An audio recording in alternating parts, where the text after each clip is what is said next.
Buenos días, buenas tardes, buenas noches, buenas madrugadas. Independientemente de la hora en que estés viendo esto, bienvenido. Y comenta ahí, ¿desde qué ciudad estás viendo esta historia? Y mira, si esta historia te apareció, es porque merece ser escuchada. Así que suscríbete al canal para no perderte ninguna otra como esta. El monte estaba callado. Ni un pájaro se atrevía a cantar en ese atardecer sofocante, cuando el sol se escondía tras las nubes oscuras, como si tuviera miedo de lo que estaba por venir. El olor a lluvia mezclado con polvo seco flotaba en el aire, y yo, Juan Bautista de los Santos, cabalgaba despacio por el sendero que llevaba a la presa. 3 años. 3 años desde que María se fue, llevándose consigo lo único que aún me hacía sentir vivo. Ahora yo era solo un hombre de 52 años, perdido en esa inmensidad de matorral en Villa de Ceris, Sonora. Las manos curtidas sujetaban las riendas del caballo bayo, pero mi corazón sujetaba algo mucho más pesado. La hacienda era grande, 400 hectáreas de tierra roja, ganado esparcido por los pastizales, una casa que un día estuvo llena de risas y que ahora hacía eco solo a mis pasos solitarios. Desde que enterré a mi esposa con esas mismas manos, no conseguía mirar hacia el futuro. Cada día era igual al anterior. Despertar antes del sol, cuidar de los animales, comer sin sentir sabor, dormir sin soñar. El bayo sacudió la cabeza inquieto. Él sentía algo que yo aún no había percibido. Tiré de las riendas y me detuve. El silencio era diferente. No era el silencio normal del monte. Era un silencio de muerte, como si hasta los insectos tuvieran miedo de hacer ruido. Fue entonces que vi. Allí, colgada en la rama torcida de un mezquite, una figura blanca se balanceaba en el viento. Mi corazón se aceleró. Por un momento pensé que eran los fantasmas que me asediaban todas las noches. Pero no, era real. Era una persona, era una mujer, vestida de novia. Desmonté del caballo en un movimiento que no recuerdo haber hecho. Mis pies tocaron la tierra seca y corrieron en dirección a aquella visión que parecía salida de una pesadilla. El vestido blanco, ahora sucio de lodo y rasgado por las espinas, ondeaba como una bandera de rendición. El velo aún estaba prendido en los cabellos oscuros y mojados de sudor. Ella aún estaba viva. Los ojos de ella se movían, desesperados, intentando verme a través del trapo que cubría parte del rostro. Las manos amarradas tras la espalda, los pies descalzos balanceándose en el aire. No conseguía gritar. Algo tapaba su boca. «Calma, muchacha», dije, más para mí mismo que para ella. «Calma». Saqué el machete de la cintura. La lámina brilló por un instante antes de cortar la cuerda con un golpe seco. El cuerpo de ella cayó en mis brazos, ligero como un pajarillo herido. Sentí el corazón de ella latiendo contra mi pecho, rápido y desesperado. Retiré el trapo que cubría su boca. Ella tosía, se atragantaba, intentaba hablar. Los ojos castaños estaban muy abiertos de terror, pero también de alivio. Era joven. Debía tener unos 20 y tantos años. Bonita, a pesar del estado en que se encontraba. «¿Quién fue el que te hizo esto?», pregunté, ayudándola a sentarse apoyada en el tronco del mezquite. Ella me miró como si no consiguiera creer que estaba viva. Las lágrimas descendieron por el rostro sucio, dejando rastros limpios en la piel lastimada. Cuando finalmente consiguió hablar, la voz salió ronca, quebrada. «Fue él, mi esposo. Me trajo aquí después de la ceremonia. Dijo que yo no servía, que avergonzaba a la familia de él. Mi sangre se heló. ¿Esposo? ¿Qué tipo de hombre hace eso con una mujer en el día de la propia boda? ¿Cómo te llamas?», pregunté, sacando el pañuelo del bolsillo para limpiar el rostro de ella. «Clara», ella susurró. «Clara Méndez. O sea, era Méndez. Ahora ya no sé lo que soy». El viento balanceó las hojas secas del mezquite y por un momento el silencio volvió a envolvernos. Miré a aquella muchacha destrozada y vi algo que no sentía hacía mucho tiempo: las ganas de proteger a alguien. No por obligación, sino por algo más profundo que no conseguía explicar. «Estás a salvo ahora», dije, y por primera vez en 3 años sentí que mis palabras tenían peso. «Nadie te hará daño nunca más». Clara cerró los ojos y apoyó la cabeza en el tronco del árbol. Su respiración comenzó a calmarse, pero yo sabía que por dentro ella aún estaba hecha pedazos. Conocía bien aquel sentimiento. El cielo oscureció un poco más. La lluvia no tardaría en llegar. Y yo tenía una decisión que tomar: ¿qué hacer con aquella muchacha que el destino había puesto en mi camino? La miré a ella una vez más. En los ojos de Clara vi el mismo vacío que yo cargaba hacía 3 años. 2 almas perdidas que se encontraron en medio de la nada. Tal vez fuera eso lo que María habría querido, que yo no muriera junto con ella. «Vámonos de aquí», dije, ofreciendo la mano. «La lluvia va a llegar y necesitas cuidados». «Va». Clara abrió los ojos y me miró con una mezcla de miedo y esperanza. Vaciló por un momento, después extendió la mano temblorosa en dirección a la mía.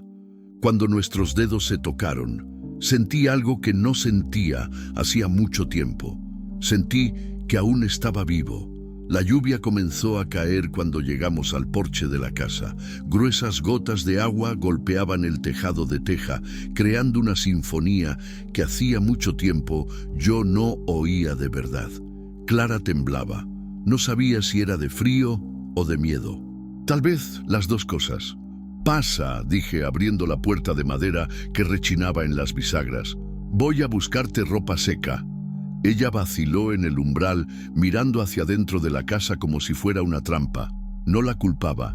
Después de lo que había pasado, cualquier hombre debía parecer una amenaza. «Puedes quedarte en la sala», dije, encendiendo el farol de petróleo. «Hay un sofá allí. No voy a hacer nada que tú no quieras». Clara entró despacio, los pies descalzos, dejando marcas mojadas en el suelo de cemento pulido. El vestido de novia estaba una desgracia, rasgado, sucio, más pareciendo una mortaja que una ropa de fiesta. Ella se sentó en la puntita del sofá, las manos cruzadas en el regazo, como si intentara hacerse más pequeña.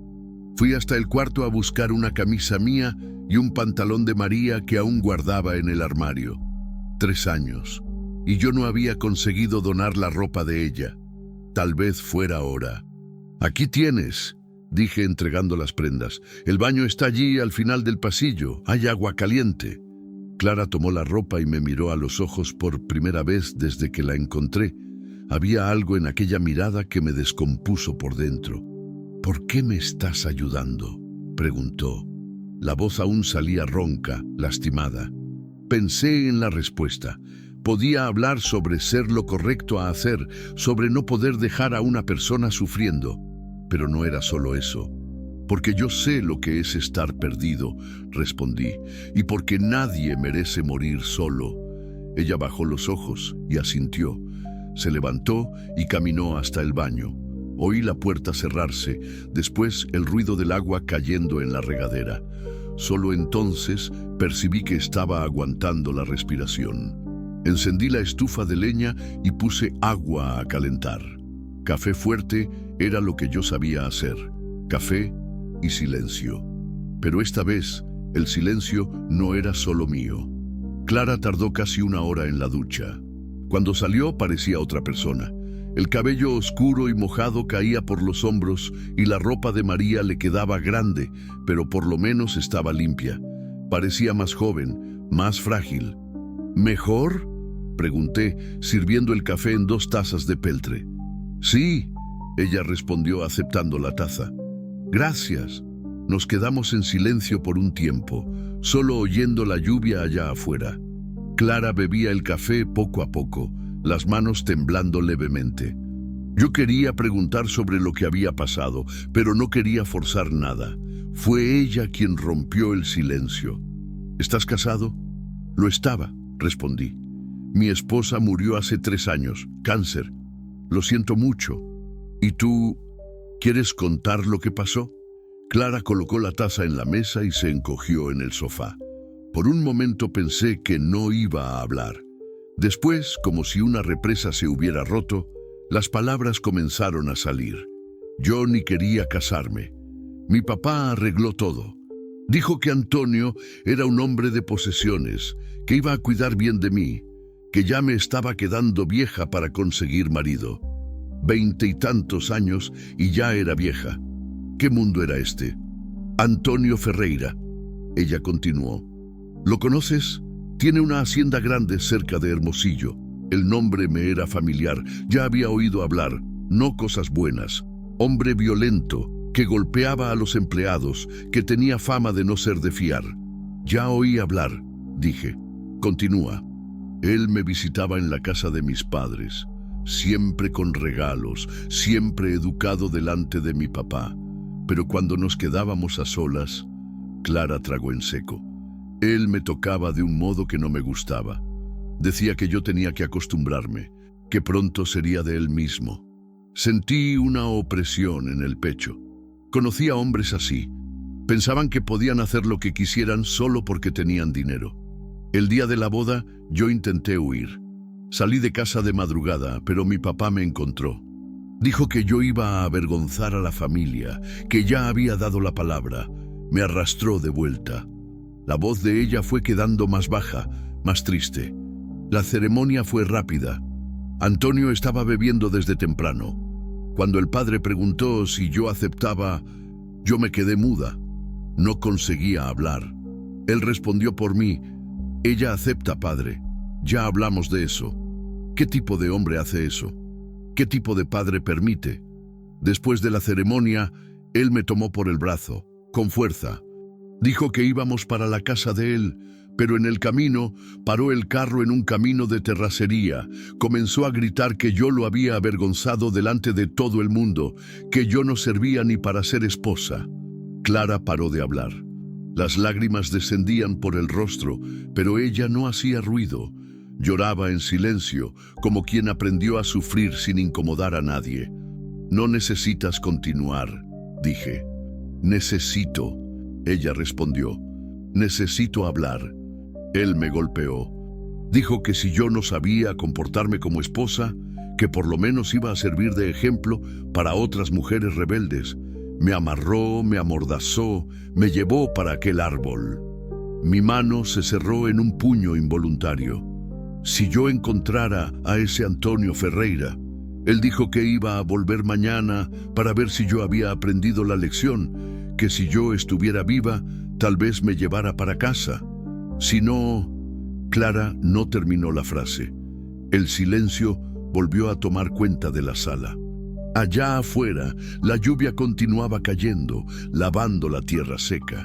Yo quería decir algo, pero no sabía qué. Las palabras parecían demasiado pequeñas para tanto sufrimiento. Tú salvaste mi vida, Clara dijo finalmente. Yo ya estaba desistiendo cuando tú llegaste. No, respondí.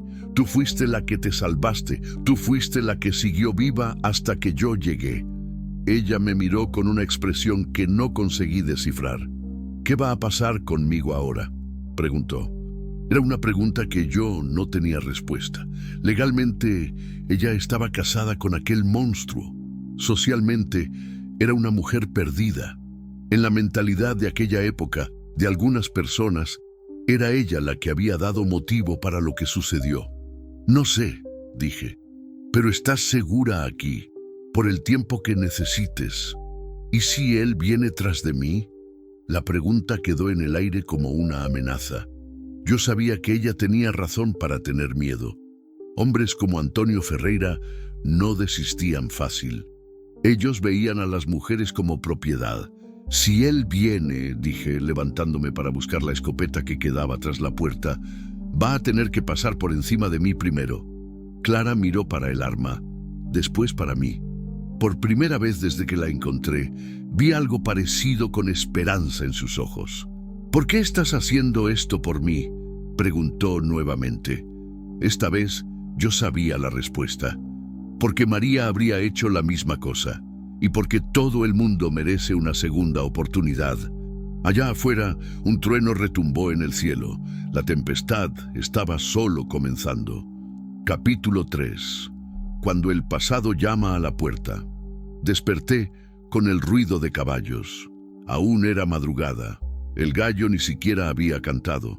Por la ventana del cuarto vi las siluetas oscuras moviéndose en el patio. 3 hombres, tal vez 4. Mi corazón se aceleró. Sabía quién era antes incluso de ver. Me levanté despacio, tomando la escopeta que había dejado al lado de la cama. Clara dormía en el sofá de la sala. No quiso aceptar el cuarto, dijo que no quería dar trabajo. Ahora yo agradecía por eso. Quedaba más fácil protegerla. Clara, susurré, sacudiéndola levemente. Despierta, tenemos visita. Ella abrió los ojos al instante, alerta como un animal del monte. 3 días viviendo allí y aún despertaba asustada con cualquier ruido. ¿Es él?, preguntó la voz temblando. Creo que sí. Ve para el cuarto del fondo. Tiene una puerta que da al patio. Si las cosas se ponen feas, corres para el pastizal y te escondes en el zacate. Clara asintió y desapareció en el pasillo. Oí la puerta cerrarse despacio. Toqué la puerta de enfrente. 3 golpes fuertes, autoritarios. «Juan Bautista, abre esa puerta». La voz era gruesa, embriagada. Antonio Ferreira. Igual yo imaginaba, petulante, acostumbrado a dar órdenes. «Está temprano, Antonio», respondí sin abrir. «¿Qué quieres?» «Sabes muy bien lo que quiero. Mi mujer está ahí adentro». «No veo a ninguna mujer aquí». «No me tomes por idiota, Juan. Yo sé que tú la agarraste. Medio mundo vio que tú la llevabas cargando en la grupa de tu caballo». «Mierda. Alguien nos había visto en el camino de vuelta». En aquella región la noticia corría más rápido que el viento. Incluso si así fuera, dije, una mujer lastimada tiene derecho a ayuda, aún más una que fue abandonada para morir. Antonio rió, una risa amarga, peligrosa. ¿Abandonada para morir? Yo solo le estaba enseñando a comportarse. La mujer necesita saber quién manda. La mujer no es ganado, Antonio. Abre esa puerta, Juan. No quiero tener que tumbarla. Miré por la rendija de la ventana. Él estaba con 2 hombres más, capangas, por las pintas, todos armados. Yo tenía una escopeta de 2 cañones. No eran buenas las posibilidades. Vas a tener que tumbarla mismo, dije, porque yo no la voy a entregar. Ella es mi mujer, mi propiedad. Ella es una persona y las personas no son propiedad de nadie. Hubo un momento de silencio. Después, el ruido de pasos alejándose. Por un instante, pensé que ellos habían desistido. Estaba equivocado. El primer tiro acertó la madera de la puerta. Astillas volaron por el aire. El segundo vino luego después, abriendo un agujero del tamaño de un puño. «Última oportunidad, Juan». Corrí para la ventana lateral y disparé los 2 cañones de la escopeta para arriba. Tiros de advertencia. Quería asustar, no matar. «¡Váyanse!», grité. «No quiero herir a nadie. Tú eres el que va a salir herido si no entregas a mi mujer». Más tiros, esta vez apuntando a las ventanas, vidrios quebrándose, madera astillándose. Yo estaba acorralado. Fue cuando oí la voz de Clara. Para con eso». Mi sangre se heló. Ella había salido del cuarto. Estaba en el porche, aún vistiendo la ropa de María. «Clara, no», grité, «vuelve allá adentro». «No», ella respondió, la voz firme, «no voy a dejar que mueras por mi causa». Antonio bajó el arma, sonrió. Era una sonrisa de victoria, repugnante. «Ahí está ella, mi mujercita desobediente». «Yo no soy tu mujer», Clara habló. «Nunca». Lista de adaptações feitas. Nesta parte, bom dia, boa tarde, boa noite, boa madrugada. Buenos dias, buenas tardes, buenas noites, buenas madrugadas. Adaptação da saudação para o contexto hispânico. De qual cidade você está vendo essa história? Desde que ciudad estás vendo esta história? Adaptação da pergunta sobre a cidade de origem do espectador. Mata, monte. substituição de mata por monte, mais comum no contexto mexicano. João Batista dos Santos, Juan Bautista de los Sesmos. Santos, adaptação do nome para a versão em espanhol. Cristalina, Goiás, Vila de Ceres, Sonora, substituição do local por um equivalente no México, mantendo a ideia de uma área rural. Cerrado, matorral, substituição de cerrado por matorral, um tipo de vegetação mais comum no norte do México. Fazenda, hacienda, substituição de fazenda por hacienda, termo mais adequado para grandes propriedades rurais no México. Alqueires, hectáreas, conversão da unidade de medida diária para um guiz. Equivalente mais comum no México. Cavalo baio, adaptação da cor do cavalo para o espanhol. Juazeiro, mesquite, substituição da árvore juazeiro por mesquite, uma árvore comum no México. Facão, machete, substituição de facão por machete, mais comum no contexto mexicano. Lenço, pañuelo, substituição de lenço por pañuelo, mais comum no contexto mexicano. Fogão a lenha, estufa de lenha, substituição de fogão a lenha por estufa de lenha, mais comum no contexto mexicano. Canecas de alumínio, tazas de peltre, substituição de canecas de alumínio por tazas de peltre, mais comum no contexto mexicano. Lusiânia, Hermosillo, substituição do local por um equivalente no México, mantendo a ideia de uma cidade-região. Capim, zacate, substituição de capim por zacate, mais comum no contexto mexicano. A cerimônia foi rápida. Antônio estava bebendo desde cedo. Quando o padre perguntou se eu aceitava, eu fiquei muda. Não conseguia falar. Ele respondeu por mim. Ela aceita, padre. Já conversamos sobre isso. La cerimônia foi rápida. Antônio estava bebendo desde temprano. Quando el padre perguntou se eu aceptava, eu me quedé muda. Não conseguia hablar. Ele respondeu por mim. Ella acepta, padre. Já hablamos de isso.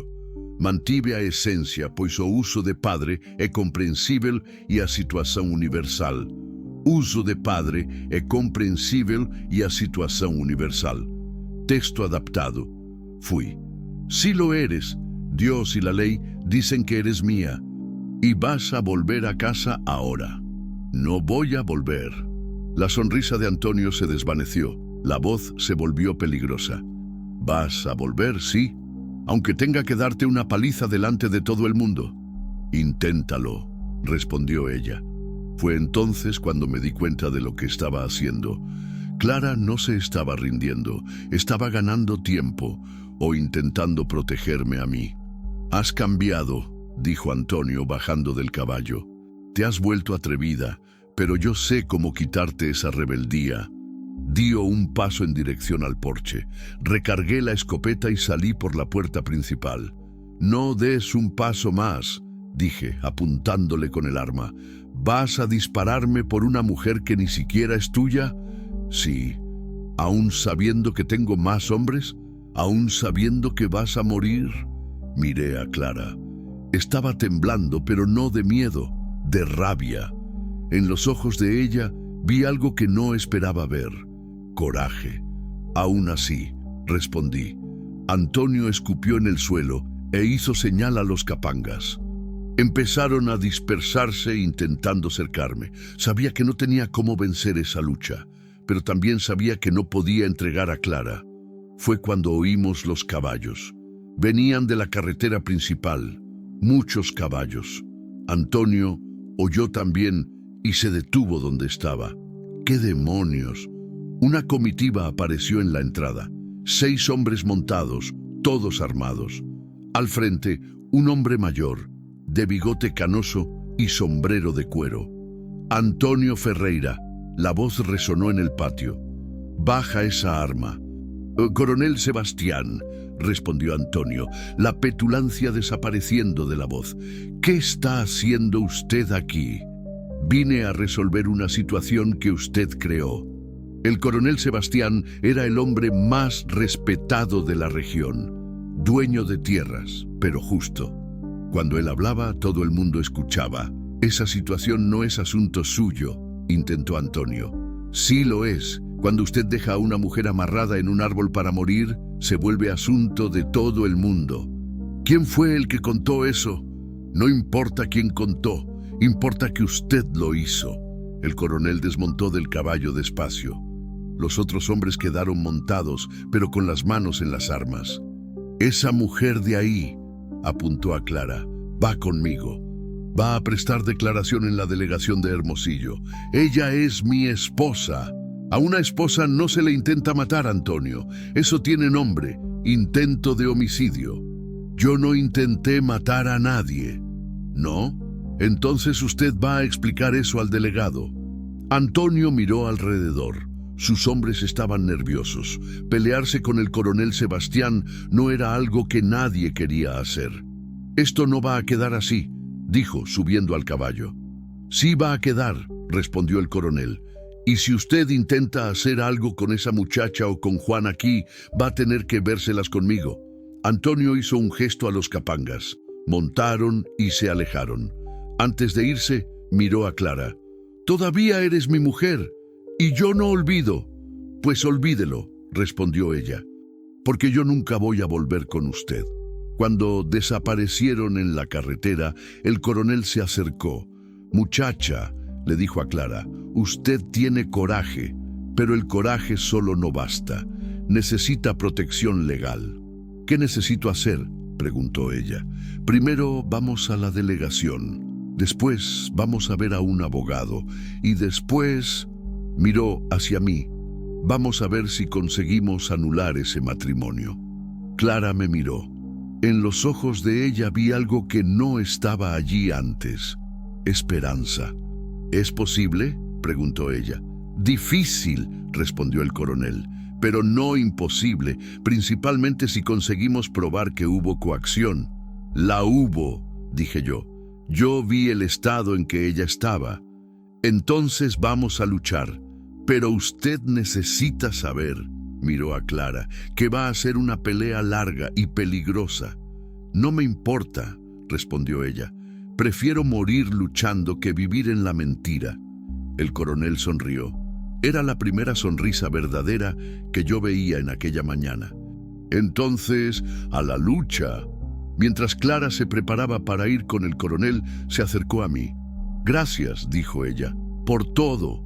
Todo va a salir bien», dije, sin saber si era verdad. «¿Usted cree de verdad en eso?». La miré a ella. 3 días antes, ella estaba colgada en un árbol esperando la muerte. Ahora estaba lista para enfrentar al mundo entero. «Creo», respondí. «Usted es más fuerte de lo que imagina». Ella sonrió. Fue la primera sonrisa que vi en su rostro. «Usted también», dijo ella. «Usted también es más fuerte de lo que imagina». Cuando los caballos desaparecieron en la carretera, llevando a Clara hacia una incertidumbre que podría ser mejor o peor, me quedé solo en el patio. Pero esta vez, la soledad era diferente. Era una soledad de quien había recordado cómo se sentía proteger a alguien. Era una soledad de quien había recordado cómo se sentía estar vivo. Capítulo 4. El peso de la espera. 15 días pasaron sin noticias. 15 días de despertar mirando hacia la carretera, esperando ver caballos levantando polvo. 15 días de café amargo y noches mal dormidas, imaginando lo que estaba pasando con Clara. La hacienda parecía más grande sin ella. Extraño cómo 3 días de compañía podían hacer tanta diferencia. Me había acostumbrado al ruido de ella moviéndose por la casa, al olor del cabello de ella en la almohada del sofá, a las conversaciones bajas que teníamos antes de dormir. Ahora solo había silencio y preocupación. Estaba ordeñando las vacas cuando oí los cascos en la carretera. Corrí hacia afuera del corral esperando ver a Clara volviendo. En vez de eso, vi a un niño flaco montado en un burro. «¡Don Juan!», gritó él a un distante. «¡Tengo un recado!». Era Pedrito, el hijo de don José de la tienda. No debía tener más de 12 años, pero ya recorría la región entera llevando mensajes. «¿Qué recado, muchacho?». Del coronel Sebastián. Mandó decir que la muchacha está bien, pero que lo necesita a usted allá en la ciudad, hoy mismo. El corazón se aceleró. ¿Ella está bien? ¿Está seguro? Sí, señor, pero el coronel dijo que es urgente, que usted tiene que ir ahora. Urgente. La palabra resonó en mi cabeza mientras ensillaba el caballo. Urgente podía significar muchas cosas, ninguna de ellas buenas. El camino hasta Hermosillo nunca me pareció tan largo. 2 horas de cabalgata bajo el sol fuerte, imaginando 1000 posibilidades. ¿Antonio había hecho algo? ¿Clara había desistido de luchar? O peor, algo le había pasado a ella. Cuando llegué a la ciudad, busqué directo la casa del coronel. Era una construcción grande en la plaza principal, con balcones de hierro y paredes encaladas. Pedrito no había mentido. Era urgente de verdad. Había 3 caballos atados al frente y movimiento de gente yendo y viniendo. «Juan», el coronel me recibió en la puerta. Llegó en el momento justo. «¿Cómo está Clara?» «Ella está bien». Fuerte, más fuerte de lo que imaginaba. Sentí un alivio que casi me derribó del caballo. Entonces, ¿qué es tan urgente? Entre. Necesita ver esto. En la sala, Clara estaba sentada en una silla de madera. Parecía diferente, más delgada, pero también más decidida. Usaba un vestido sencillo que alguien debía haberle prestado. Cuando me vio, sonrió, pero fue una sonrisa cansada. «Juan», se levantó ella, «¿usted vino?» «Claro que vine. ¿Cómo está?» «Mejor, mucho mejor». «¿Y el proceso?» Fue el coronel quien respondió. «Complicado, muy complicado». Me llevó hacia una mesa donde había papeles esparcidos. Documentos, actas, certificaciones. «El matrimonio fue registrado», explicó él. «Legal ante la ley. Para anularlo, necesitamos probar coacción o consumación forzada. ¿Y no conseguimos probar?» «El problema no es probar la coacción. Todo el mundo vio el estado en que Clara llegó. El problema es otro». Clara se acercó.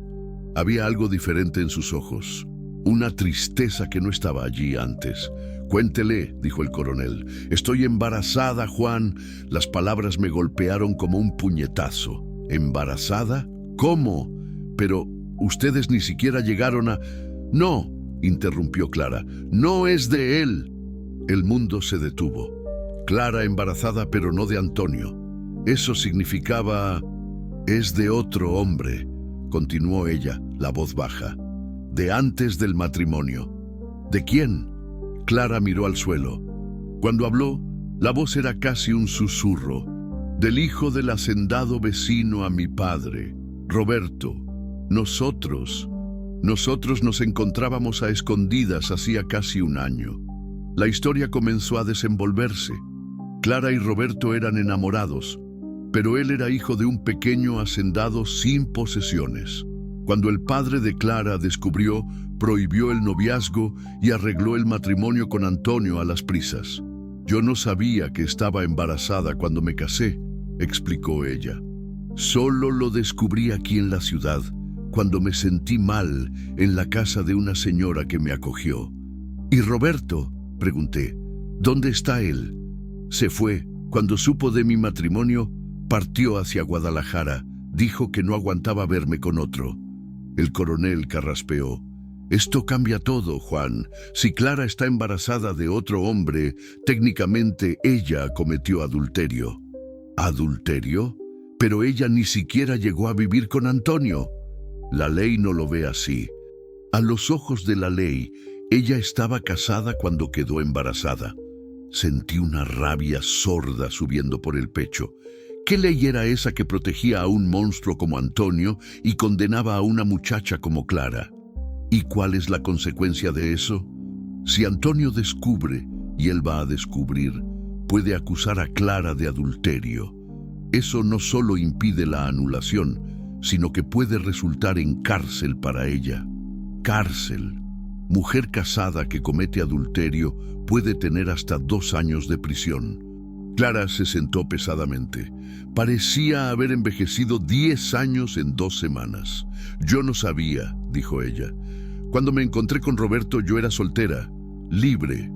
Nadie me dijo que yo iba a tener que pagar por amar a alguien. Y no va a pagar, dije, sorprendiendo a mí mismo con la firmeza de la voz. Juan, el coronel comenzó. No, interrumpí yo. Ella no va a pagar. Tiene que haber una manera. La hay, dijo Clara mirándome. Sí la hay. ¿Cuál? Puedo huir, desaparecer, irme bien lejos de aquí. ¿Y vivir cómo? ¿Con qué dinero? Yo me las arreglo, trabajo, lavo ropa, cuido de casas. Cualquier cosa es mejor que esto. El coronel sacudió la cabeza. Clara no entiende. Si huye, se vuelve fugitiva. Antonio puede poner a la policía tras usted. Y embarazada, sola, es muy peligroso. Entonces, ¿qué quieren que haga? ¿Que me entregue a él? ¿Que le deje criar un hijo que no es suyo? El silencio cayó sobre la sala como una piedra. Allá afuera se oía el ruido de la vida normal. Caballos pasando, gente conversando, niños jugando. Pero allí adentro estábamos atrapados en una situación que parecía no tener salida. Fue cuando la idea me vino, simple, obvia y al mismo tiempo absurda. Hay otra manera, dije. ¿Cuál?, preguntó Clara. Que te cases conmigo. El silencio ahora era completo. Clara me miraba como si yo me hubiera vuelto loco. El coronel frunció el ceño. Juan, comenzó él. Escuchen, continué yo. Si Clara está embarazada y necesita protección, y si la ley solo reconoce a la mujer casada, entonces ella necesita estar casada con alguien que la proteja de verdad. Pero ella ya está casada, recordó el coronel, con un hombre que intentó matarla. Eso no cuenta. Tiene que haber alguna manera de anular ese matrimonio basado en intento de homicidio. Aunque consiguiéramos anular, dijo el coronel, ¿entiende lo que está proponiendo? ¿Casarse con una mujer embarazada de otro hombre? ¿Criar un hijo que no es suyo? Miré a Clara. Ella me estaba observando con una expresión que no conseguía descifrar.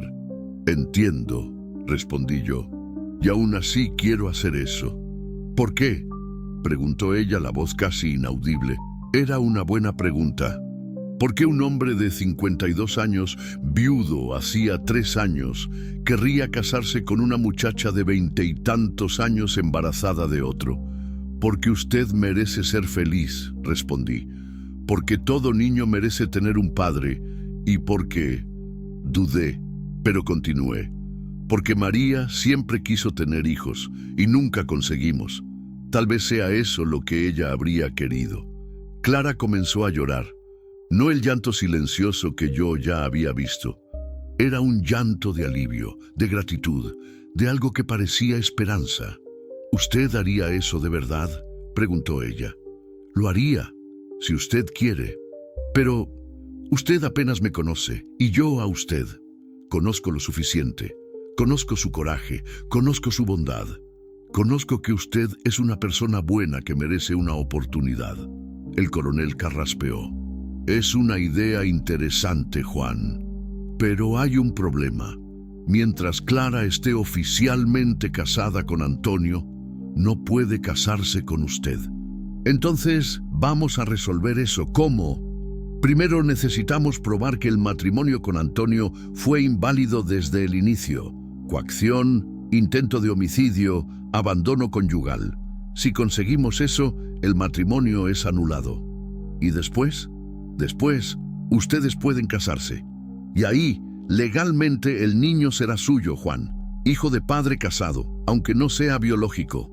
Clara se levantó y vino hacia mí. Tomó mis manos con las de ella. Estaban temblando. ¿Está seguro?, preguntó ella. ¿Seguro de verdad? Porque si usted cambia de idea después, no voy a cambiar de idea. ¿Cómo puede tener tanta seguridad? Miré en los ojos de ella. Ojos que habían visto tanto dolor, pero que aún conseguían tener esperanza. Porque hace 3 años yo estaba muerto, dije, y usted me trajo de vuelta a la vida. Si eso no es una señal, yo no sé qué es. Clara sonrió. Por primera vez desde que la conocí, Fue una sonrisa completa, genuina. «Entonces vamos a luchar», dijo ella. «Juntos». «Juntos», confirmé yo. El coronel dio palmadas. «Muy bien, entonces, a trabajar. Tenemos una guerra para vencer». Allá afuera el sol comenzaba a ponerse. Pero por primera vez en mucho tiempo, yo no veía el fin del día como una derrota más. Lo veía como el comienzo de algo nuevo. Desperté con el ruido de caballos. Aún era madrugada. El gallo ni siquiera había cantado. Por la ventana del cuarto vi las siluetas oscuras moviéndose en el patio. 3 hombres, tal vez 4. Mi corazón se aceleró. Sabía quién era antes incluso de ver. Me levanté despacio, tomando la escopeta que había dejado al lado de la cama. Clara dormía en el sofá de la sala. No quiso aceptar el cuarto. Dijo que no quería dar trabajo. Ahora yo agradecía por eso. Quedaba más fácil protegerla. «Clara», susurré, sacudiéndola levemente. «Despierta, tenemos visita». Ella abrió los ojos al instante, alerta como un animal del monte. 3 días viviendo allí y aún despertaba asustada con cualquier ruido. «¿Es él?», preguntó, la voz temblando. «Creo que sí. Ve para el cuarto del fondo. Tiene una puerta que da al patio. Si las cosas se ponen feas, corres para el pastizal y te escondes en el zacate». Clara asintió y desapareció en el pasillo. Oí la puerta cerrarse despacio. Toqué la puerta de enfrente. 3 golpes fuertes, autoritarios. «Juan Bautista, abre esa puerta». La voz era gruesa, embriagada. Antonio Ferreira. Igual yo imaginaba, petulante, acostumbrado a dar órdenes. «Está temprano, Antonio», respondí sin abrir. «¿Qué quieres?» «Sabes muy bien lo que quiero. Mi mujer está ahí adentro». «No veo a ninguna mujer aquí». «No me tomes por idiota, Juan. Yo sé que tú la agarraste. Medio mundo vio que tú la llevabas cargando en la grupa de tu caballo». Mierda. Alguien nos había visto en el camino de vuelta. En aquella región, la noticia corría más rápido que el viento. «Incluso si así fuera», dije, «una mujer lastimada tiene derecho a ayuda. Aún más, una que fue abandonada para morir». Antonio rió, una risa amarga, peligrosa. ¿Abandonada para morir? Yo solo le estaba enseñando a comportarse. La mujer necesita saber quién manda. La mujer no es ganado, Antonio. «Abre esa puerta, Juan. No quiero tener que tumbarla». Miré por la rendija de la ventana. Él estaba con 2 hombres más. Capangas por las pintas. Todos armados. Yo tenía una escopeta de 2 cañones. No eran buenas las posibilidades. «Vas a tener que tumbarla mismo», dije, «porque yo no la voy a entregar. Ella es mi mujer, mi propiedad. Ella es una persona, y las personas no son propiedad de nadie». Hubo un momento de silencio. Después, el ruido de pasos alejándose. Por un instante pensé que ellos habían desistido. Estaba equivocado. El primer tiro acertó la madera de la puerta. Astillas volaron por el aire. El segundo vino luego después, abriendo un agujero del tamaño de un puño. «Última oportunidad, Juan». Corrí para la ventana lateral y disparé los 2 cañones de la escopeta para arriba. Tiros de advertencia. Quería asustar, no matar. «¡Váyanse!», grité. «No quiero herir a nadie. Tú eres el que va a salir herido si no entregas a mi mujer». Más tiros, esta vez apuntando a las ventanas, vidrios quebrándose, madera astillándose. Yo estaba acorralado. Fue cuando oí la voz de Clara. Para con eso». Mi sangre se heló. Ella había salido del cuarto. Estaba en el porche, aún vistiendo la ropa de María. «Clara, no», grité. «Vuelve allá adentro». «No», respondió ella, la voz firme. «No voy a dejar que mueras por mi causa». Antonio bajó el arma. Sonrió. Era una sonrisa de victoria, repugnante. «Ahí está ella, mi mujercita desobediente». «Yo no soy tu mujer», Clara habló. «Nunca fui». «Sí lo eres. Dios y la ley dicen que eres mía, y vas a volver a casa ahora». «No voy a volver». La sonrisa de Antonio se desvaneció. La voz se volvió peligrosa. Vas a volver, sí, aunque tenga que darte una paliza delante de todo el mundo. Inténtalo, respondió ella. Fue entonces cuando me di cuenta de lo que estaba haciendo. Clara no se estaba rindiendo, estaba ganando tiempo o intentando protegerme a mí. Has cambiado, dijo Antonio bajando del caballo. Te has vuelto atrevida, pero yo sé cómo quitarte esa rebeldía. Dio un paso en dirección al porche. Recargué la escopeta y salí por la puerta principal. No des un paso más, dije, apuntándole con el arma. ¿Vas a dispararme por una mujer que ni siquiera es tuya? Sí, aun sabiendo que tengo más hombres, aun sabiendo que vas a morir. Miré a Clara. Estaba temblando, pero no de miedo, de rabia. En los ojos de ella vi algo que no esperaba ver. Coraje. Aún así, respondí. Antonio escupió en el suelo e hizo señal a los capangas. Empezaron a dispersarse, intentando cercarme. Sabía que no tenía cómo vencer esa lucha, pero también sabía que no podía entregar a Clara. Fue cuando oímos los caballos. Venían de la carretera principal. Muchos caballos. Antonio oyó también y se detuvo donde estaba. ¡Qué demonios! Una comitiva apareció en la entrada. 6 hombres montados, todos armados. Al frente, un hombre mayor, de bigote canoso y sombrero de cuero. Antonio Ferreira. La voz resonó en el patio. «Baja esa arma». «Coronel Sebastián», respondió Antonio, la petulancia desapareciendo de la voz. «¿Qué está haciendo usted aquí?» «Vine a resolver una situación que usted creó». El coronel Sebastián era el hombre más respetado de la región. Dueño de tierras, pero justo. Cuando él hablaba, todo el mundo escuchaba. «Esa situación no es asunto suyo», intentó Antonio. «Sí lo es. Cuando usted deja a una mujer amarrada en un árbol para morir, se vuelve asunto de todo el mundo». «¿Quién fue el que contó eso?» «No importa quién contó. Importa que usted lo hizo». El coronel desmontó del caballo despacio. Los otros hombres quedaron montados, pero con las manos en las armas. «Esa mujer de ahí», apuntó a Clara, «va conmigo. Va a prestar declaración en la delegación de Hermosillo. Ella es mi esposa». «A una esposa no se le intenta matar, Antonio. Eso tiene nombre. Intento de homicidio». «Yo no intenté matar a nadie». «¿No? Entonces usted va a explicar eso al delegado». Antonio miró alrededor. Sus hombres estaban nerviosos. Pelearse con el coronel Sebastián no era cosa que nadie quería hacer. «Esto no va a quedar así», dijo, subiendo al caballo. «Sí va a quedar», respondió el coronel. «Y si usted intenta hacer algo con esa muchacha o con Juan aquí, va a tener que vérselas conmigo». Antonio hizo un gesto a los capangas. Montaron y se alejaron. Antes de irse, miró a Clara. «Todavía eres mi mujer, y yo no olvido». «Pues olvídelo», respondió ella, «porque yo nunca voy a volver con usted». Cuando desaparecieron en la carretera, el coronel se acercó. «Muchacha», le dijo a Clara, «usted tiene coraje, pero el coraje solo no basta. Necesita protección legal». «¿Qué necesito hacer?», preguntó ella. «Primero, vamos a la delegación. Después, vamos a ver a un abogado y después...» Miró hacia mí. «Vamos a ver si conseguimos anular ese matrimonio».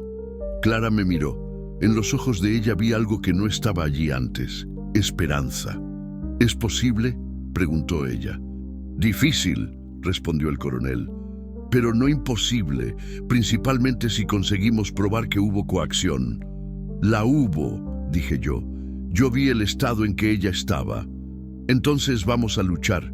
Pero usted necesita saber», miró a Clara, «que va a ser una pelea larga y peligrosa». «No me importa», respondió ella. «Prefiero morir luchando que vivir en la mentira». El coronel sonrió. Era la primera sonrisa verdadera que yo veía en aquella mañana. «Entonces, a la lucha». Mientras Clara se preparaba para ir con el coronel, se acercó a mí. «Gracias», dijo ella, «por todo». «Todo va a salir bien», dije, sin saber si era verdad. «¿Usted cree de verdad en eso?». La miré a ella. 3 días antes, ella estaba colgada en un árbol esperando la muerte. Ahora estaba lista para enfrentar al mundo entero. Creo, respondí. Usted es más fuerte de lo que imagina. Ella sonrió. Fue la primera sonrisa que vi en su rostro. Usted también, dijo ella. Usted también es más fuerte de lo que imagina. Cuando los caballos desaparecieron en la carretera, llevando a Clara hacia una incertidumbre que podría ser mejor o peor, me quedé solo en el patio. Pero esta vez, la soledad era diferente. Era una soledad de quien había recordado cómo se sentía proteger a alguien. Era una soledad de quien había recordado cómo se sentía estar vivo. 15 días pasaron sin noticias. 15 días de despertar mirando hacia la carretera, esperando ver caballos levantando polvo. 15 días de café amargo y noches mal dormidas, imaginando lo que estaba pasando con Clara. La hacienda parecía más grande sin ella. Extraño cómo 3 días de compañía podían hacer tanta diferencia. Me había acostumbrado al ruido de ella moviéndose por la casa, al olor del cabello de ella en la almohada del sofá, a las conversaciones bajas que teníamos antes de dormir.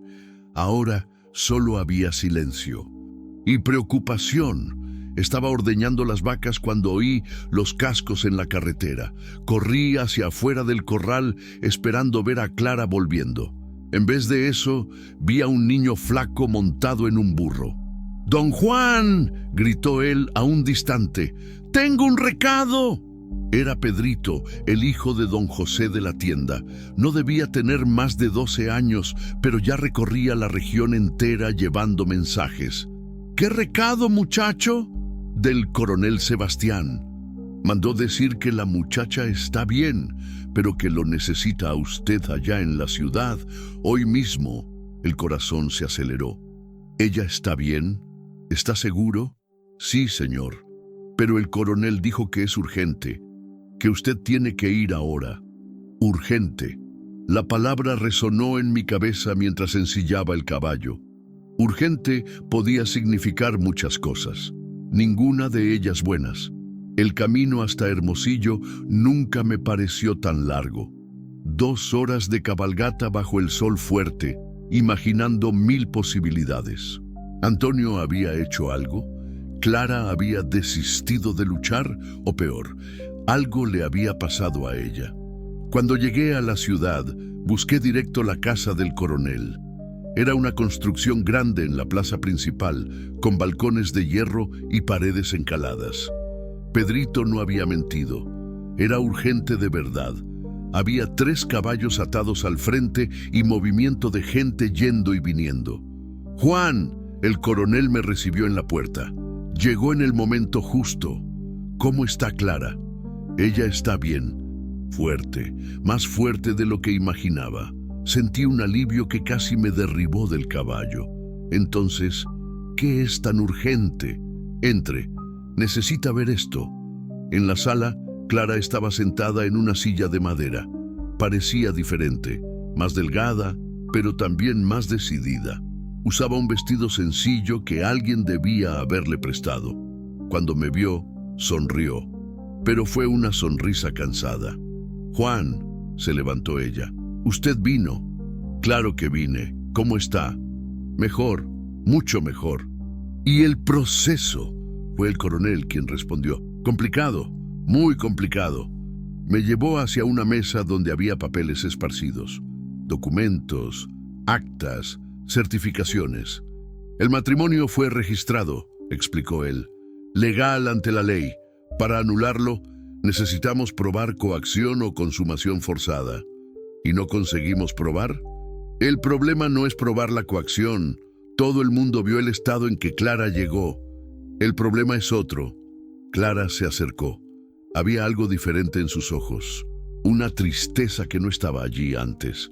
«Cuéntele», dijo el coronel. «Estoy embarazada, Juan». Las palabras me golpearon como un puñetazo. «¿Embarazada? ¿Cómo? Pero ustedes ni siquiera llegaron a...». «No», interrumpió Clara. «No es de él». El mundo se detuvo. Clara embarazada, pero no de Antonio. Eso significaba... Es de otro hombre, continuó ella, la voz baja. De antes del matrimonio. ¿De quién? Clara miró al suelo.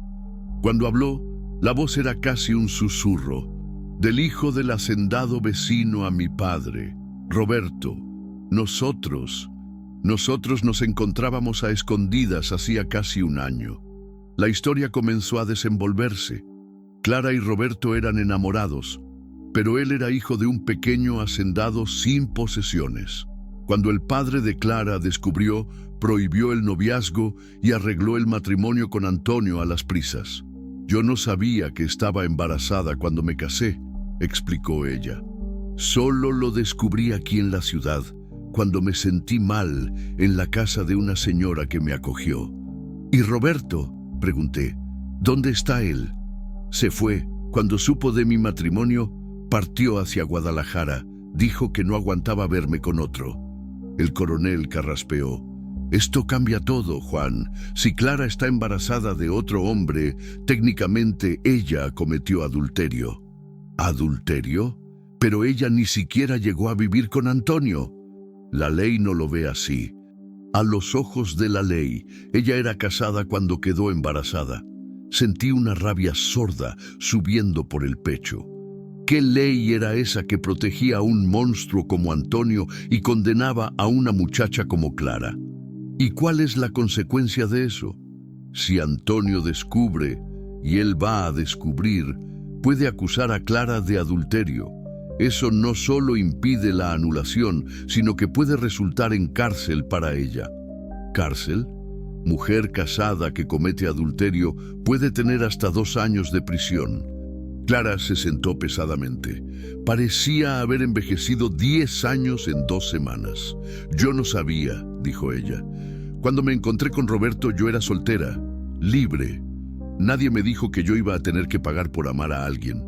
Y no va a pagar, dije, sorprendiendo a mí mismo con la firmeza de la voz. Juan, el coronel comenzó. No, interrumpí yo. Ella no va a pagar. Tiene que haber una manera. La hay, dijo Clara mirándome. Sí la hay. ¿Cuál? Puedo huir, desaparecer, irme bien lejos de aquí. ¿Y vivir cómo? ¿Con qué dinero? Yo me las arreglo, trabajo, lavo ropa, cuido de casas. Cualquier cosa es mejor que esto. El coronel sacudió la cabeza. Clara no entiende. Si huye, se vuelve fugitiva. Antonio puede poner a la policía tras usted. Y embarazada, sola, es muy peligroso. Entonces, ¿qué quieren que haga? ¿Que me entregue a él? ¿Que le deje criar un hijo que no es suyo? El silencio cayó sobre la sala como una piedra. Allá afuera se oía el ruido de la vida normal. Caballos pasando, gente conversando, niños jugando. Pero allí adentro estábamos atrapados en una situación que parecía no tener salida. Fue cuando la idea me vino, simple, obvia y al mismo tiempo absurda. Hay otra manera, dije. ¿Cuál?, preguntó Clara. Que te cases conmigo. El silencio ahora era completo. Clara me miraba como si yo me hubiera vuelto loco. El coronel frunció el ceño. Juan, comenzó él. Escuchen, continué yo. Si Clara está embarazada y necesita protección, y si la ley solo reconoce a la mujer casada, entonces ella necesita estar casada con alguien que la proteja de verdad. Pero ella ya está casada, recordó el coronel, con un hombre que intentó matarla. Eso no cuenta. Tiene que haber alguna manera de anular ese matrimonio basado en intento de homicidio. Aunque consiguiéramos anular, dijo el coronel, ¿entiende lo que está proponiendo? ¿Casarse con una mujer embarazada de otro hombre? ¿Criar un hijo que no es suyo? Miré a Clara. Ella me estaba observando con una expresión que no conseguía descifrar. Entiendo, respondí yo, y aún así quiero hacer eso. ¿Por qué?, preguntó ella, la voz casi inaudible. Era una buena pregunta. ¿Por qué un hombre de 52 años, viudo hacía 3 años, querría casarse con una muchacha de 20 y tantos años embarazada de otro? Porque usted merece ser feliz, respondí. Porque todo niño merece tener un padre, y porque... Dudé, pero continué. Porque María siempre quiso tener hijos y nunca conseguimos. Tal vez sea eso lo que ella habría querido. Clara comenzó a llorar. No el llanto silencioso que yo ya había visto. Era un llanto de alivio, de gratitud, de algo que parecía esperanza. ¿Usted haría eso de verdad?, preguntó ella. Lo haría, si usted quiere. Pero usted apenas me conoce, y yo a usted. Conozco lo suficiente. Conozco su coraje, conozco su bondad. Conozco que usted es una persona buena que merece una oportunidad. El coronel carraspeó. Es una idea interesante, Juan. Pero hay un problema. Mientras Clara esté oficialmente casada con Antonio, no puede casarse con usted. Entonces, vamos a resolver eso. ¿Cómo? Primero necesitamos probar que el matrimonio con Antonio fue inválido desde el inicio. Coacción, intento de homicidio, abandono conyugal. Si conseguimos eso, el matrimonio es anulado. Y después, ustedes pueden casarse. Y ahí, legalmente, el niño será suyo, Juan, hijo de padre casado, aunque no sea biológico. Clara se levantó y vino hacia mí. Tomó mis manos con las de ella. Estaban temblando. ¿Está seguro?, preguntó ella. ¿Seguro de verdad? Porque si usted cambia de idea después, no voy a cambiar de idea. ¿Cómo puede tener tanta seguridad? Miré en los ojos de ella, ojos que habían visto tanto dolor, pero que aún conseguían tener esperanza. Porque hace 3 años yo estaba muerto, dije, y usted me trajo de vuelta a la vida. Si eso no es una señal, yo no sé qué es. Clara sonrió. Por primera vez desde que la conocí, fue una sonrisa completa, genuina. Entonces vamos a luchar, dijo ella. Juntos. Juntos, confirmé yo.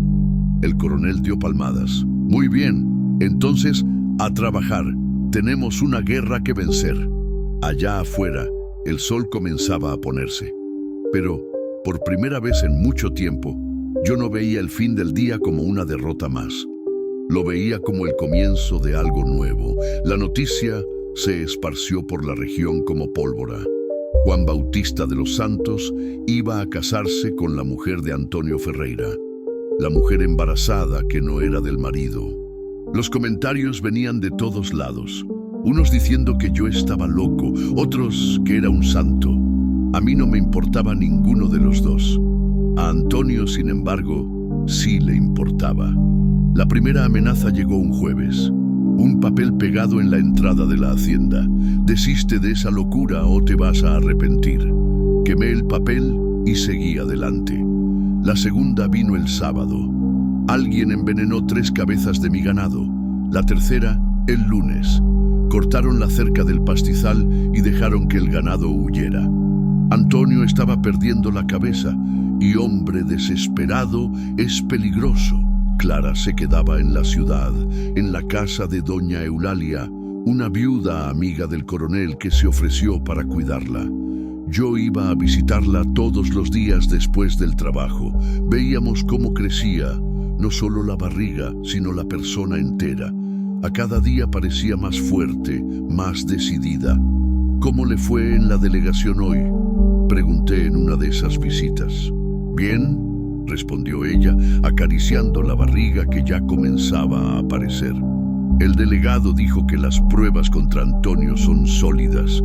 Intento de homicidio, maltrato, abandono. El proceso de anulación debe salir en algunas semanas. ¿Y él no va a contestar? Va, ya dijo que va, pero el coronel cree que no tiene cómo ganar. Doña Eulalia trajo café y pan dulce. Era una señora de unos 60 años, cabellos blancos recogidos en un chongo, que trataba a Clara como hija. Ese Antonio no descansa, dijo ella sirviendo las tazas. Ayer mismo estaba en la plaza dando discursos sobre honra y moral, diciendo que usted, Juan, estaba destruyendo el orden natural de las cosas. ¿Y qué dijo la gente? La mitad concuerda con él. La mitad concuerda con ustedes. La ciudad está dividida. Clara suspiró. A veces pienso si no sería mejor que yo me fuera mismo, irme bien lejos y comenzar de cero. No, dije firme. No vamos a huir.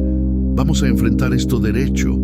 Pero si Antonio consigue revirar el proceso, no va a conseguir. La verdad es la verdad. Era un jueves por la noche cuando todo se derrumbó. Yo estaba en el porche de la casa, limpiando la escopeta, cuando oí el ruido de caballos viniendo a todo galope. Muchos caballos. Por el sonido eran por lo menos 6 hombres. Antonio había venido con refuerzos. Juan Bautista. La voz resonó en la oscuridad. «Salga de ahí, vamos a conversar como hombres». Tomé la escopeta y fui para la puerta. Por la rendija vi las siluetas en la oscuridad. Antonio estaba en el medio, pero esta vez había traído casi una pequeña tropa. «Estoy aquí, Antonio. ¿Qué quiere?» «Quiero que usted pare con esa payasada. Mi mujer no va a casarse con usted». «¿Su mujer? ¿Qué mujer?» «A la que usted intentó ahorcar en un árbol. Ella me traicionó, me deshonró, y usted está ayudándola a deshonrarme aún más. La única deshonra aquí es suya, Antonio. ¿Qué tipo de hombre intenta matar a la propia esposa? Tipo de hombre que sabe cómo disciplinar a mujer desobediente». Sentí la rabia subir. Cada palabra que salía de la boca de aquel animal me daba más ganas de apretar el gatillo. Ella no es su propiedad.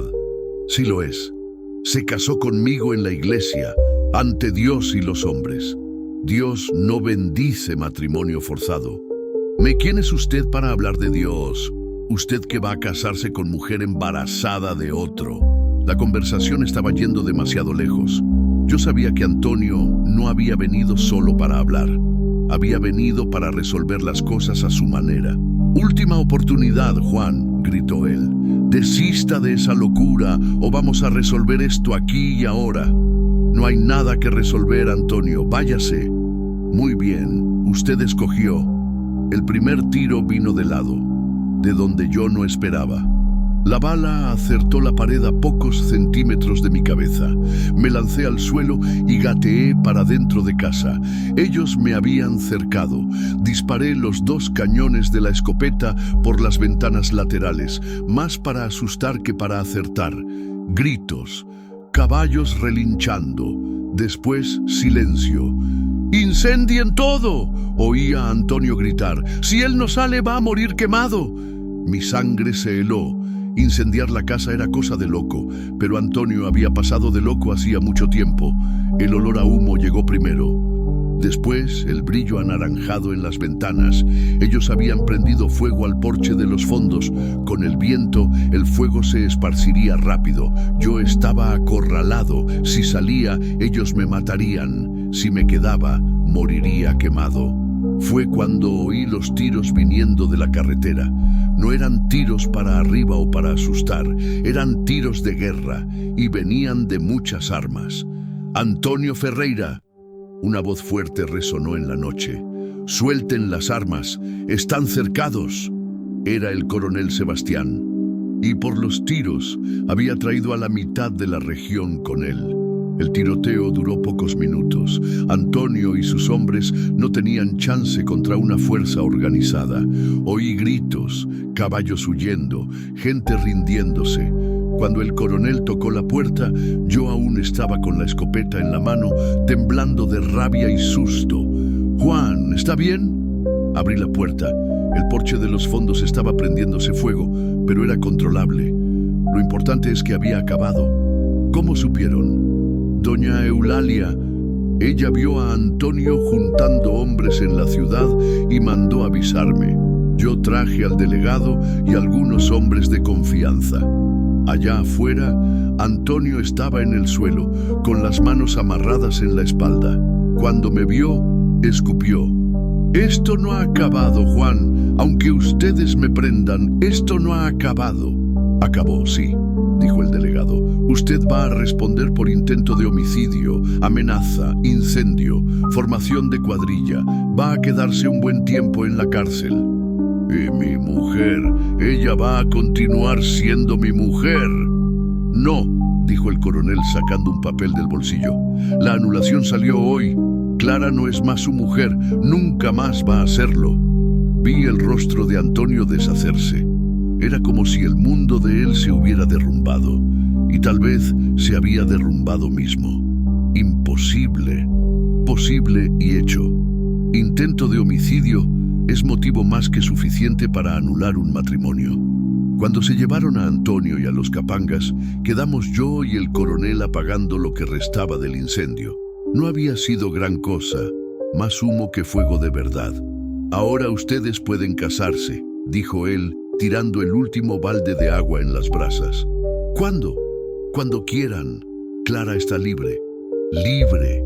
La palabra resonó en mi cabeza. Clara estaba libre. Libre para escoger el propio destino. Libre para ser feliz. Coronel, dije, gracias por todo. No me agradezca a mí. Agradezca a doña Eulalia. Si no fuera por ella, voy a agradecer. Pero usted también merece. Usted salvó nuestras vidas. Ustedes salvaron las propias vidas. Yo solo ayudé. En la mañana siguiente, cabalgando para la ciudad para ver a Clara, sentí algo que no sentía hacía mucho tiempo. No era solo alivio por haber sobrevivido. Era algo mayor. Era la sensación de que el futuro podía ser bueno. Clara me recibió en el portón de la casa de doña Eulalia. Estaba radiante, a pesar de los ojos hinchados de llorar, llanto de alivio. Acabó, dijo ella lanzándose en mis brazos. Realmente acabó. Acabó, confirmé. Ahora podemos comenzar. ¿Comenzar qué? Nuestra vida, juntos. Ella se alejó un poco y me miró en los ojos. ¿Está seguro de que es eso lo que quiere? Una mujer con bagaje, embarazada de otro hombre. Estoy seguro de que quiero a usted y quiero al niño, nuestro niño. Nuestro niño, repitió ella sonriendo. Me gusta cómo eso suena. Entonces, ¿vamos a casarnos? Vamos. ¿Cuándo? Ahora, dijo ella riendo. Hoy, no quiero esperar ni un día más. Y fue eso lo que hicimos. En aquella misma tarde, en la pequeña iglesia de Hermosillo, Clara y yo nos casamos. No hubo fiesta, no hubo invitados además del coronel y doña Eulalia. No hubo vestido blanco ni flores. Hubo apenas 2 personas que decidieron construir algo nuevo a partir de las ruinas de lo que habían perdido. Cuando el padre dijo, puede besar a la novia, yo besé a Clara por primera vez.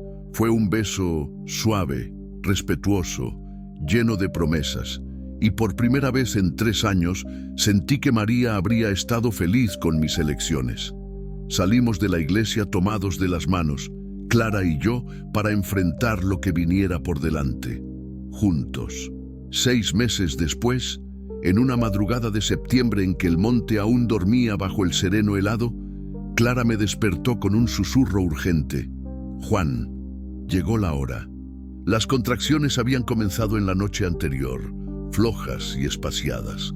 Ahora venían fuerte, una tras otra. Era hora de que nuestra hija naciera. Sí, nuestra hija. Clara había decidido que el bebé sería una niña y se llamaría María, en homenaje a mi primera esposa. Ella nos juntó, había dicho Clara. Es justo que la niña lleve el nombre de ella. Yo no había conseguido argumentar, no contra la lógica del corazón. La partera llegó al amanecer. Doña Concepción, una mujer experimentada que ya había traído a la mitad de los niños de la región al mundo. Ella examinó a Clara y asintió con aprobación. Primera vez de ella, pero está todo en regla. El bebé está bien posicionado. Va a ser un parto bueno. Aún así, el miedo me apretaba el pecho. Mujer muriendo en el parto era cosa común. Y yo no podía perder a Clara. No ahora. No después de todo lo que pasamos. Todo va a salir bien, dijo Clara, tomando mi mano entre una contracción y otra. Yo siento que sí. ¿Cómo puede tener tanta seguridad? Porque esa niña quiere vivir. Siento que ella está luchando ahí dentro. Y hija mía no desiste fácil. Las horas se arrastraron. El sol subió en el cielo. Calentó el día, comenzó a descender. Clara sudaba, gemía, apretaba mi mano con una fuerza que yo no sabía que ella tenía. Yo me sentía inútil, viéndola sufrir sin poder hacer nada para ayudar. Primera vez siempre demora. decía doña Concepción. Es normal. ¿Normal para quién? Porque para mí cada gemido de dolor era como una puñalada en el pecho. Fue al comienzo de la tarde que las cosas se complicaron. La niña se ha atravesado, dijo doña Concepción, la voz preocupada. Ya no está de cabeza para abajo. ¿Qué eso significa?, pregunté. Significa que va a ser difícil, muy difícil. Clara estaba exhausta. Ya hacía más de 12 horas que el trabajo de parto había comenzado, y ella mal conseguía mantener los ojos abiertos. Necesito intentar acomodar a la niña, explicó doña Concepción, pero va a doler mucho. Haga lo que tenga que hacer, susurró Clara. Salva a mi hija. Lo que vino después fue el peor momento de mi vida. Peor que enterrar a María, peor que encontrar a Clara colgada en el árbol. Clara gritó de un dolor que parecía venir del fondo del alma mientras doña Concepción intentaba con las manos reposicionar al bebé dentro de la barriga. ¡Pare!, grité yo. ¡Está lastimándola! Si paro, respondió doña Concepción, las manos sucias de sangre, ella y la niña mueren. Clara apretó mi mano con la poca fuerza que aún tenía. Deje que ella haga, susurró. Por favor. Cerré los ojos y recé. Recé para todos los santos que conocía, para María, para Dios, para quien quisiera escuchar. Pedí que salvara a Clara y a la niña. Prometí todo lo que podía prometer. ¡Lo conseguí!, gritó doña Concepción de repente. La niña se acomodó. Ahora sí podemos terminar con esto. Las últimas contracciones vinieron con una fuerza que parecía imposible. Clara reunió las últimas reservas de energía y empujó como si la vida dependiera de eso. Y dependía mismo. «Está saliendo», anunció doña Concepción. «Veo la cabeza». Una contracción más. Clara gritó una última vez, un grito que mezclaba dolor y alivio y algo que parecía victoria. Y entonces, silencio. Un silencio que duró una eternidad y 3 segundos. Después el llanto más bonito que ya oí en la vida, fuerte, irritado, lleno de vida. «Es una niña», anunció doña Concepción, levantando un pequeño ser todo rojo y mojado. Saludable y perfecta. Clara se desplomó en la almohada, exhausta pero sonriendo. Lágrimas descendían por el rostro sudado. «Nuestra María», susurró ella. «Nuestra pequeña María». Doña Concepción limpió a la niña, cortó el cordón, la envolvió en una manta que Clara había bordado durante los meses de espera. Después, colocó al bebé en los brazos de la madre. Fue cuando por primera vez vi a mi hija. No importaba que ella no fuera mía por sangre. En el momento en que aquellos ojitos se abrieron y me miraron, ella se volvió mía de un modo que iba más allá de cualquier biología. Ella era mi hija. Nuestra hija. ¿Quiere tomarla?, preguntó Clara. Extendí los brazos temblorosos. Doña Concepción colocó a la pequeña María en mis manos. Era tan ligera, tan frágil, pero al mismo tiempo perfecta. Conté los deditos de las manos, de los pies. Miré los ojos oscuros que me miraban con una curiosidad antigua. «Hola, pequeña», susurré. «Yo soy tu padre». Las palabras salieron naturales, como si siempre hubiera sido verdad, y era verdad, no por sangre, sino por elección, por amor. Clara se adormeció poco después, exhausta por el parto. Me quedé despierto la noche entera, tomando a María, mirándola dormir, intentando procesar todo lo que había cambiado. Hace un año, yo era un hombre muerto en vida, arrastrando los días en una hacienda vacía. Ahora era padre, marido. Tenía una familia nueva construida sobre las ruinas de la antigua. En las semanas que se siguieron, aprendí cosas que nunca imaginé que necesitaría saber. Cómo cambiar pañales, cómo hacer que la niña parara de llorar, cómo no dormir por días seguidos y aún así sentirse el hombre más feliz del mundo. Clara se recuperó rápido. Era fuerte, más fuerte de lo que cualquiera imaginaba. En poco tiempo estaba de pie, cuidando de la casa, de la niña, de mí. pero era diferente ahora. Tenía una serenidad que no estaba allí antes, como si hubiera encontrado su lugar en el mundo. ¿Está feliz?, pregunté en una tarde mientras ella amamantaba a María en el porche. Más feliz de lo que creí que fuera posible, respondió ella. ¿Y usted? Miré alrededor. La hacienda que antes parecía un cementerio, ahora pulsaba con vida. Ropitas de bebé secando en el tendedero. Juguetes esparcidos por el porche.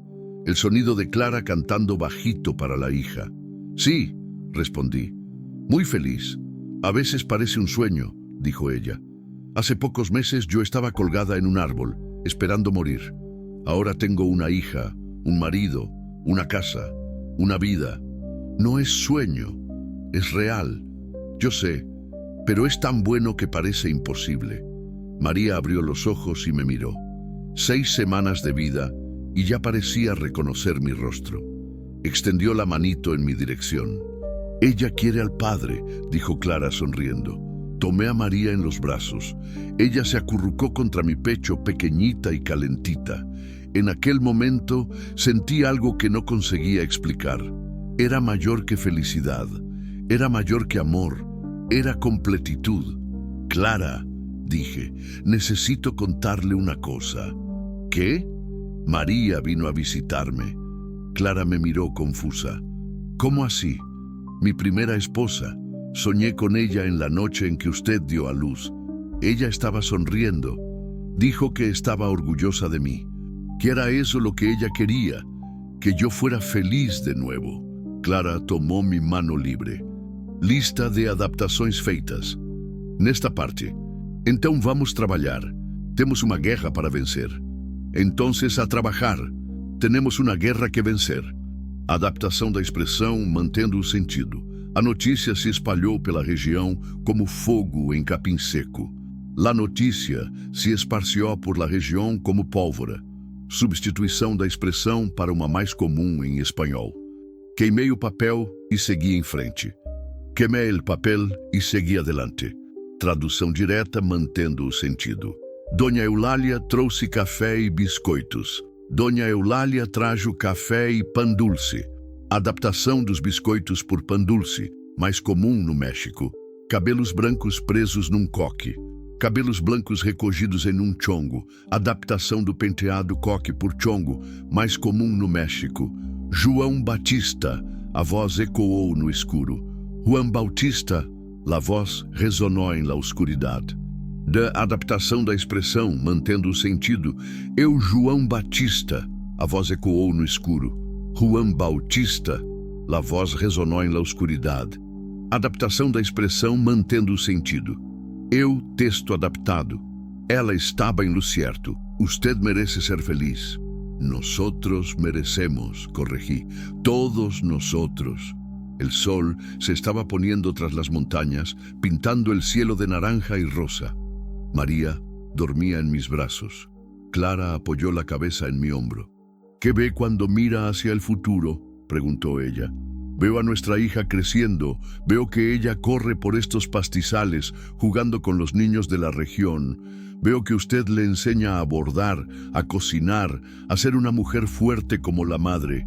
Veo a nosotros 2 viejitos, sentados en este mismo porche, viendo a nuestros nietos jugar. ¿Y Roberto?, preguntó ella bajito. ¿A veces piensa en él? Era una pregunta justa. Roberto era el padre biológico de María. Un día ella iba a querer saber sobre él. Pienso, respondí, y cuando ella crezca y pregunte, vamos a contarle la verdad. Que el padre biológico de ella era un buen hombre que amaba a usted, pero que no podía quedarse, y que el padre que la crió, que estuvo allí desde el primer día, soy yo. Y si ella quiere conocerlo, ahí la ayudamos a encontrarlo. Un niño tiene derecho a conocer sus orígenes. Clara asintió. Gracias, dijo ella, por ser así, por ser un hombre bueno. Gracias a usted, por salvarme. Yo que lo salvé. Juan, usted me salvó. Me sacó de aquel árbol, me dio abrigo, se casó conmigo. No, interrumpí. Usted me salvó de la muerte en vida. Me trajo de vuelta al mundo de los vivos. María se movió en mis brazos y abrió los ojitos. Miró hacia mí, después hacia Clara, después de vuelta hacia mí, como si estuviera confirmando que estábamos todos allí, juntos. ¿Sabe qué es lo más increíble?, dijo Clara. ¿Qué? Que todo comenzó en el peor momento de nuestras vidas. Yo iba a morir en aquel árbol. Usted estaba muerto por dentro hacía 3 años. Y fue justamente cuando todo parecía perdido que nos encontramos. Tal vez sea así como funciona, dije. Tal vez uno necesite quebrarse completamente para poder rehacerse de un modo mejor. ¿Usted cree en el destino? Miré a María, después hacia Clara, después hacia el sol poniéndose sobre nuestra tierra. Ahora creo. La noche cayó suave sobre la hacienda. Entramos para adentro, preparamos la cena, acostamos a María en la cuna que yo había hecho con mis propias manos. Clara y yo nos acostamos en nuestra cama.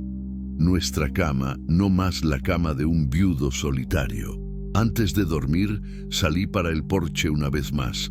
Miré hacia las estrellas que comenzaban a aparecer en el cielo sin nubes.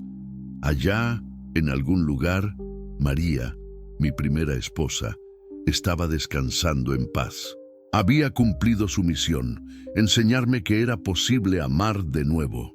Gracias, susurré hacia las estrellas. Por todo. Una brisa suave balanceó las hojas del álamo en el patio. Por un momento, pareció una respuesta. Volví para adentro, donde Clara amamantaba a María una vez más antes de que ella durmiera la noche entera. Me senté al lado de ellas, mi nueva familia, mi nueva vida.